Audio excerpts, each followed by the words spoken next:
There's lots of algorithms out in the real world. Some other ones that are kind of fun to think about. Think about how you make change as a shopkeeper. Let's say someone comes in and they want to buy something and they give you a $10 bill or a $10 bill or a $20 bill or anything, any amount. And you ring them up and the cost is $19.23.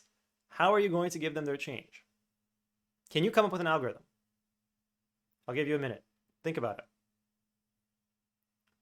This is an algorithm for what coins to give to the person to give them their change. So 77 cents of change. How do you break that into coins?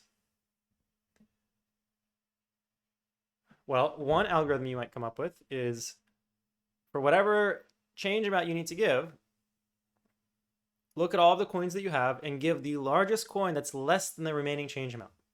So you start with 77 cents that you need to give. The largest coin that you have that's smaller than 77 cents is a quarter. And so you give the person a quarter and then you subtract 25 cents from the remaining change to give. So 77 minus 25 and you get 52.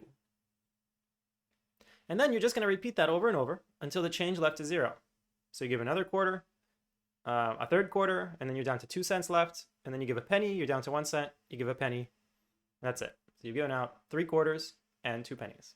And that gives you your 77 cents. But by the way, another completely valid algorithm here would be to say, I'm just going to give them everything in pennies. So whatever change I owe them, if I owe them $1.50, I'm going to give them 1.5 times 100, 150 pennies. It's completely valid too. Here's another algorithm.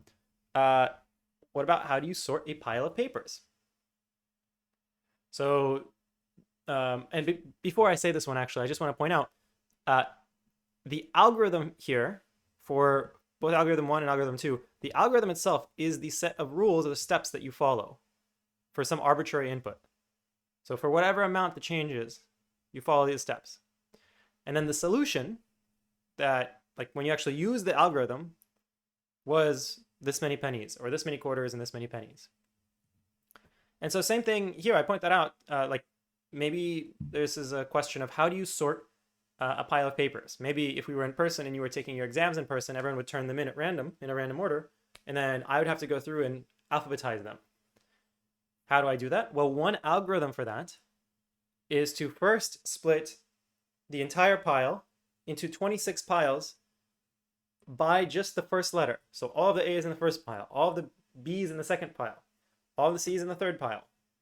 You don't sort the individual letter piles yet. You just start by making piles where everyone in that pile has their starts with the same letter.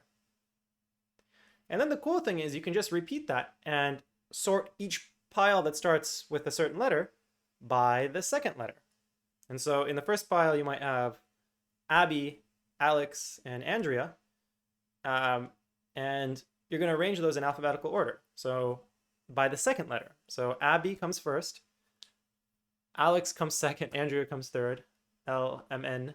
So those actually already happen to be ordered. But by doing it one letter at a time, you make another 26 piles. You have a whole bunch of piles now, but you can stop. As soon as all of your piles have only one item in them, you can reconstruct back together. So once you get everything sorted by the second letter, now everything is for the letter A is sorted completely.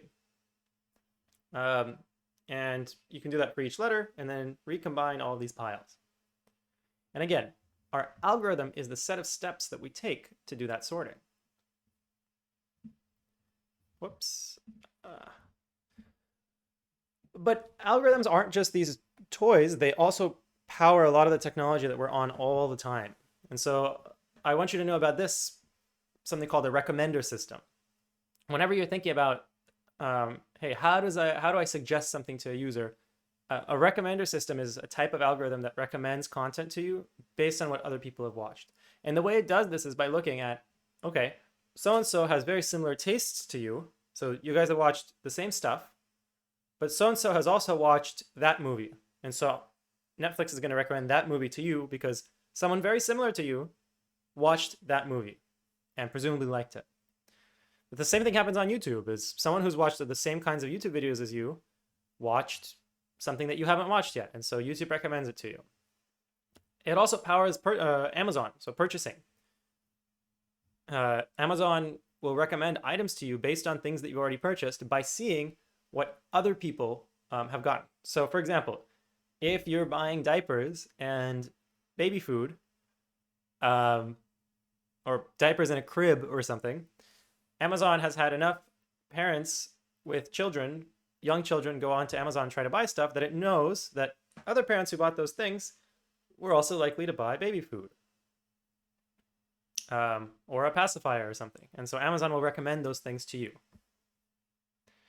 The other kind that I mentioned earlier on in the class was trading algorithms. And there are these financial algorithms that they look at the history of a stock price and some other information about the world, and they try to predict future pricing. And then using that prediction, if the pricing in the future you think is going to go up, you should buy. And if you think it'll fall, you should sell your stock. These are trading algorithms. So this brings me back to the tourist walks problem. Which of these 4 algorithms produced the best path? What do you think? Which of these is the best path? Well, I will say that it really depends on what you care about. And it's kind of hard to quantify just, okay, what is best? Unless we decide exactly what it is we need to be looking at, what number we care about. This takes me into complexity.